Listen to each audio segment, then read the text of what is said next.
Around 1996 to 1997, my mother remarried, and we moved into a little yellow house with 2 bedrooms and a big backyard in Central California.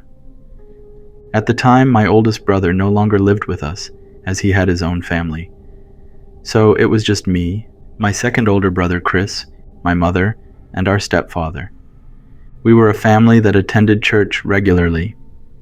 However, my stepfather didn't fully follow Christ, so he only go to church with us when he feels like it.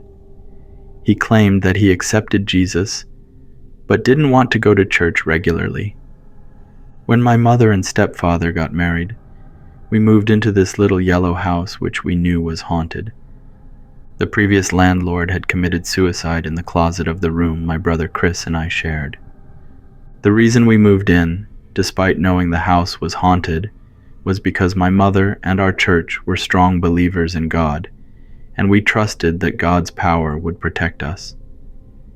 Additionally, one of our church members lived across the street from us, so when we first moved in, we had our church group over to pray in the house.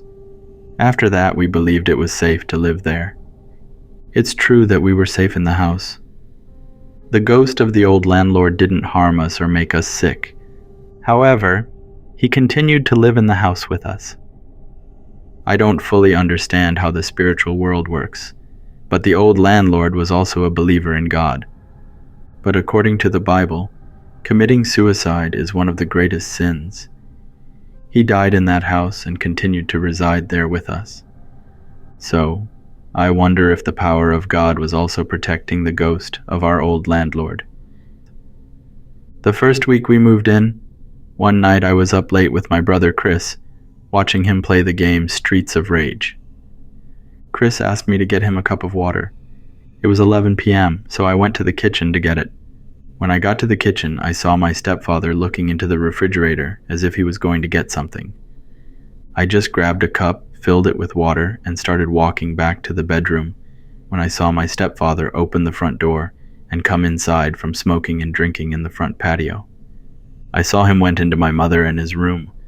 I was shocked, so I turned back to look at the kitchen, and the refrigerator wasn't even open. The man who had been standing there earlier was gone. I got scared, so I went into our bedroom and closed the door. Then I told my brother Chris about it, and he said there was nothing to worry about. My brother wasn't scared of anything because his faith in God was so strong. Knowing that he wasn't scared made me feel less scared too.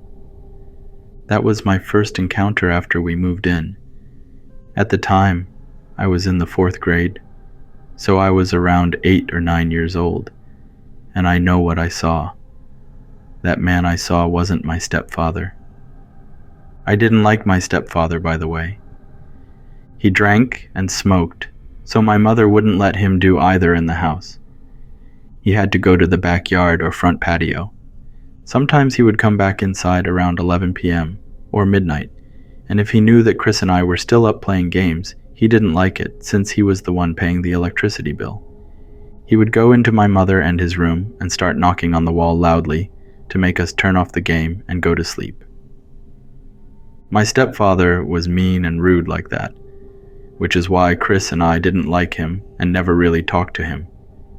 Sometimes when my stepfather did that, Chris would turn up the TV volume really loud just to annoy him even more. We only turned off the game and went to sleep when our mother came and yelled at us. One day my cousin Song came to sleep over. We were all about fighting games at that time, and the 2 games that we're always playing against each other is Street Fighter and Mortal Kombat 2. The next day, my mother and brother Chris went to church, and my stepfather went fishing at the 2 lakes in Los Banos. It was just Song and me hanging out at our place, and he didn't know the house was haunted. We were both little kids around the same age. While we were home alone playing a game, suddenly there was a banging on the wall from my mother and stepfather's room. It started as a small bang, then got louder and louder. I turned up the TV volume until it was maxed out, and the banging got even louder. Song didn't understand what I was doing. When Song asked me what I'm doing and why is there a banging on the wall, the banging suddenly stopped, and I turned the TV volume back down. Song then, again, asked what I was doing, and I told him to go see if my stepfather was back from fishing. I asked Song to check because I know my stepfather wouldn't yell at him. Song opened the door slightly, looked into the living room, then closed the door and told me that my stepfather was sleeping on the couch with his face turned to the wall. I thought, okay, we'll just turn off the game and TV and go play outside in the backyard and give our chickens a bath. We both turned off the game and TV, then opened the door and stepped out into the living room. There was a man sleeping on the couch facing the wall. Right away, I knew that man wasn't my stepfather because he was bald on top. It was probably the ghost in our house. We got scared and went to the front patio instead. Once outside, we saw that my stepfather's car wasn't there, so I knew the man inside wasn't him. We closed the front door and stayed outside in the front patio. When my mother and Chris came back from church, we went back inside together, and no one was inside. The man we saw earlier was gone. Ever since then, Song hasn't come to sleep over at our house anymore. Here's another scary experience in that house. I have a nephew named Leng. Leng is the one narrating this story that you're listening to at this very moment. One summer day, my sister and brother-in-law dropped Leng off to stay over for a few days. They were probably tired of him hanging out with the bad kids in his neighborhood. Anyway, Chris, Leng, and I would stay up late into the night, just playing fighting games. That Sunday when everyone went to church, but Leng and I decided to stay home. We were both kids at the time, and we just wanted to stay home and play video games. Leng and I are the same age, with me being 3 months older than him. We were playing video games in the bedroom with the door wide open looking into the living room. After a while, we got bored, so both Leng and I went to jump on my bed. We were jumping and screaming, and then we saw a man wearing black pants and a long-sleeved yellow shirt walk past the door. We both saw it and stopped at the same time. Leng and I looked at each other, scared. I told him not to worry because I had my Bible. I took the Bible out and put it by the door to keep that thing outside the bedroom. Leng and I started jumping and screaming again. Then suddenly, that man peeked from outside the door to look at us before withdrawing back behind the wall. Both Leng and I got really scared, because we both saw that this man had no facial features. We put the blanket over us and just stayed inside. Every once in a while, we would peek out from under the blanket, just to make sure the man we saw wasn't in the room with us. It was the middle of summer, so we were sweating under the blanket. I said to Leng, "Hey, there's that window. You help me climb out the window, and once I'm outside, I'll pull you out." Leng agreed, so we counted 1, 2, and 3. We both quickly took the blanket off. Leng got under the window and then locked his 2 hands together. I climbed his hands up to the window, and then I fell to the outside. I realized how tall the window was once I got outside. I couldn't even reach the window from the outside to help Leng. Leng realized he couldn't get to the window, so he ran out of the bedroom into the living room, and then to the dining room, and opened the door to the backyard. He came to the side where I was, and we both decided to go hang out with the hen and her chicks inside the chicken coop until my family came back home from church. That was one of the scariest experiences in that house. One day, my stepfather's sister and her husband drove by our city and decided to stop by and visit. Chris and I were watching TV in the living room while my mother and stepfather were in the dining room, preparing lunch and cutting fruit. Then there was a knock at the door. Chris went to open it, and it was my stepfather's sister and her husband. They came inside and sat on the sofa. My parents invited them to have lunch, but they said they had already eaten at their relative's place. After my parents finished eating, they joined them on the sofa, and they started talking. My stepfather's sister was someone who could read palms and see things. She's a medium." While they were talking, my stepfather's sister asked, "Did someone die in this house?" My stepfather told them about the old landlord who had killed himself in the house. Then he asked his sister why she asked that, and she said, "When we arrived, maybe your brother-in-law didn't see it, but I saw a man on the sofa who got up and slowly walked into your son Chris's room. Before he went in, he stopped to look at me, and I guess he knew I could see him. Those kinds of spirits can be seen by little kids who haven't lost all of their baby teeth yet."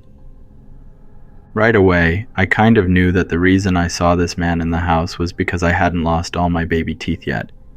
But I wondered why I didn't see him sitting on the sofa, yet my stepfather's sister did. That was strange. Before the sister and her husband left, they told my mother and stepfather that if they could find another house, then they should move us out of the house we're currently in. If we stayed longer, the spirit might become attached to the family, and once we moved, it might move with us too.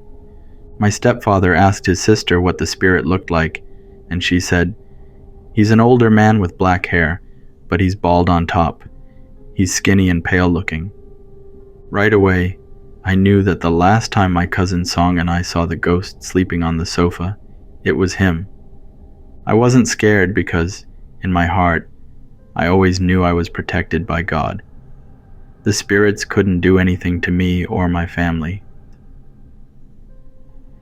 We didn't stay in that house for very long. When our pastor and some church members moved to Sacramento, we decided to follow them, because our pastor and his family always helped us with everything. Wherever they went, we wanted to go with them, because we also liked our pastor's teachings. Before we moved, my parents would go to Sacramento to look for a place, and then come back. In the backyard, we still had some cucumbers and other vegetables. One evening, after the sun had already set, my stepfather went out to water the vegetables in the backyard. Our water hose was in a corner on the side of the house. My stepfather went to turn on the water, and then started watering the vegetables when the water suddenly shut off. He looked at the hose to make sure it wasn't tangled up, but it wasn't. He went back to check and found that the water was turned off. Nobody was out there in the backyard with him. So, he turned it back on and started watering again. Then again, the water shut off. He went back to check, and someone had turned it off again. He turned it back on and then came back to water the plants. But this time he was watching the corner where the water hose was connected. He saw an arm in a long-sleeved yellow shirt. This arm was very long. It came out from the corner and just shut off the water. My stepfather was more angry than scared, so he dropped the water hose and quickly walked to the side of the house to see who was there. But when he got there, no one was there. That side of the house was fenced, and there was nowhere for a person to go. The only place that person could go was if they climbed up the window into Chris and my room. But that window was kind of high up. Now my stepfather got scared and just came back inside. The next day, when my mother and he went outside to feed the chickens, the whole backyard was wet, with water everywhere. My mother asked him if he had forgotten to turn the water off, and that's when he told her what had happened. One day, when we were moving to Sacramento, we rented a mini truck and took some of our stuff to the new house in Sacramento. There was a lot of lifting and moving around that day, so my stepfather was tired when we got back home. He was knocked out on the sofa. Later my mother woke him up to eat dinner, and then he went to take a shower and came back to watch TV in the living room. That night, he went back outside to the front patio to smoke and drink beer like he usually did. He was so tired that he knocked out on the table outside in the front patio. He was sitting on a chair with his head on his arms on the table and was knocked out. What he told us was that he woke up and looked at his watch, and it was already close to 1 a.m. He usually smokes in the dark and usually turns off the light when he goes outside. That side of town is where the gangsters are, and it's also by the countryside, so he usually doesn't want people to see him when they drive by. He woke up, and it was dark. So he started gathering his cigarettes on the table and his 2 cans of beer, and then he realized that there was another man on the other side of the table who was still sleeping with his head down on the table. My stepfather used his watch and pressed the light button just to see closely, and he saw that this man had a bald spot on the top of his head. My stepfather just quietly came back inside. After that, we moved to Sacramento. That house was so haunted, but the spirit in it didn't do anything bad to us. He was just living there with us. Our church member who lived across the street didn't move to Sacramento with us. A few years later, when we met them again, they told us that no family had come to live in our old yellow house. When people moved in, they usually moved out rather quickly. The house was abandoned later, and no one lives there anymore. Nowadays, the place is just full of new houses, and our old house was probably taken down to make room for the new houses. I always wonder if the new house that was built on the same spot as our old house is haunted. I wonder if that spirit had moved on or not. That's all for this video. Thank you for making all the way through and supporting my stories. Have a wonderful day or night.